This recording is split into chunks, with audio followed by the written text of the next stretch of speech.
Hello YouTube, this is Maslow speaking to you from the highest possible vantage point.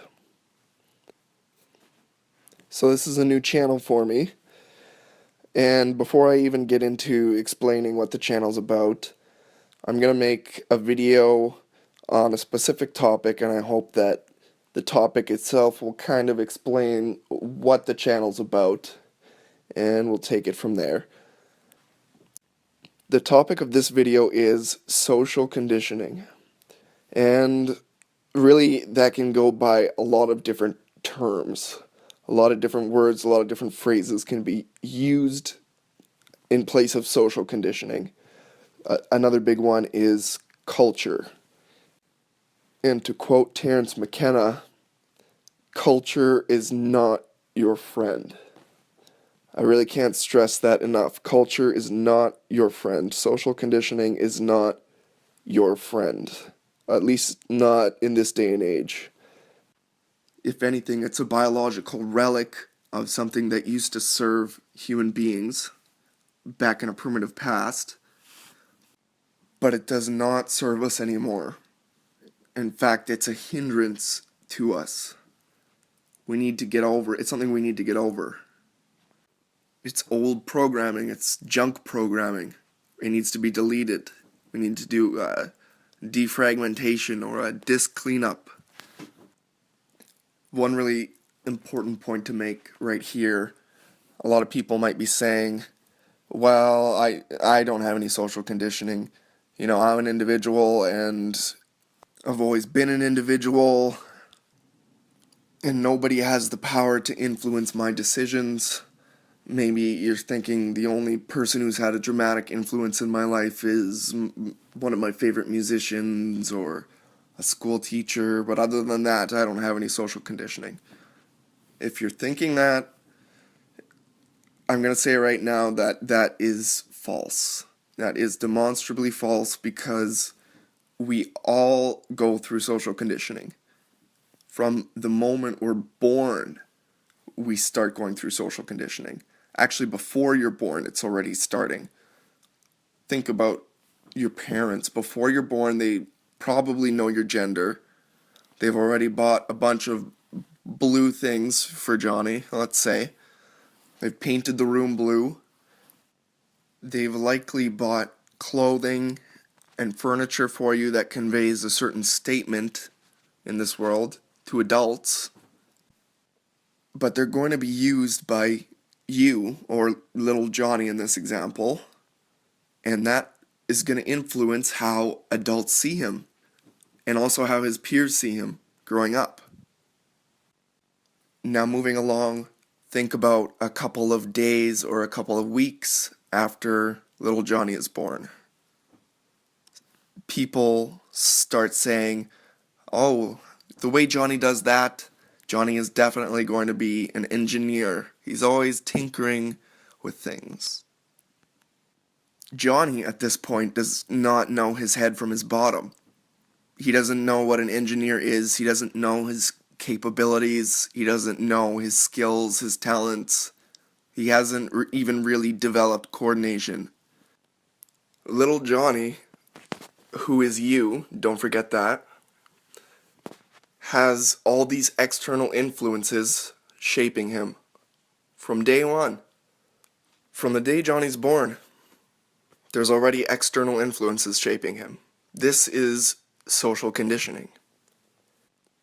And a very key principle to understand about this, to understand about social conditioning, is these influences start out as external influences. But as we grow older, as we mature, and those neural connections are set, they've been established, we perceive these influences as being internal. So let's clarify this. Let's go back to this example of Johnny. So if everyone in Johnny's family is always saying how he's such a tinkerer from day one, even before he has a personality formed at all, when he's of the age of education, maybe his family will encourage him to try extra hard at math because that is the subject that engineers need to be very strong in. And maybe Johnny might not even derive happiness from mathematics, from architecture, from building, from physics, from mechanics, from any of that. It's quite possible he actually hates all of those things. But maybe once he gets to high school age, past puberty, which is a really big time in everybody's life, the brain starts to change dramatically, mostly due to the influence of the sex hormones on the brain. But maybe Johnny starts to develop an anxiety around his performance in mathematics. And every time he gets a grade that he feels is subpar, he goes into a deep depression. Now, what Johnny might not realize is that he's actually been conditioned to feel that way. He wasn't born feeling that way. Somebody put the idea in his head that this is important and this is what you are. You're somebody who excels at this, therefore you should be emotionally invested in it. But those ideas never really initially came from him. They had to be constructed from external sources. Most people never really gain a rich understanding of this. Most of the things we identify with or identify as, most of the things we feel, most of the things we think, most of the things we believe, we were conditioned to be that way. We were conditioned to identify with those things or as those things. We were conditioned to believe those things. We were conditioned to think certain things or think about certain things. It was all conditioned and programmed into us. Now, I'm not saying any of this is bad. It is bad. I mean, I did say at the start of the video that we need to get over this as a human species. But it's just nature. You can't look at something nature has done as bad because it obviously served some sort of purpose in the past. This is largely due to tribal identity. In the past, groups of humans that could come together and form some sort of tribal identity, whether it be based on race or religion or certain customs, certain beliefs, certain traditions, it doesn't matter. Those people were able to form somewhat of a cohesive society, and actually some of them were able to dominate. This is because if you have a whole society that's conditioned to believe that anyone who's a foreigner from outside, their lands is evil, or their land is ripe for conquest or something like that, then you have no problem sending all of the men of that society to war against another nation, and you can, take their reason. You don't even have to have a really good reason for doing it.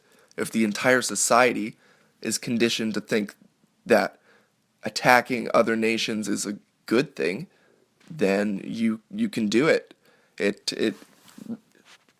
And I know this sounds bleak, but this still goes on today. Think about after 9/11 in 2001, when America declared war on Iraq. Think about how many American soldiers went overseas and killed a bunch of people they didn't even know for no good reason, really. Well, at least not the reasons they thought. They were led into war so easily because they were socialized and convinced that these people overseas were evil. They weren't even aware that they were being sent to the entirely wrong area of the globe. The reports that have been declassified identify all the hijackers as Saudis. And the American government knew that right away. Yet, thousands of people just went away to war without thinking about it. What's important and empowering about realizing these facts is that you can actually decondition yourself.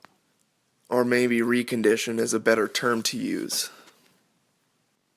You can actually go back and rewrite and edit all the rules for how you think, how you feel, how you act, what you believe, and actually what is possible in your life.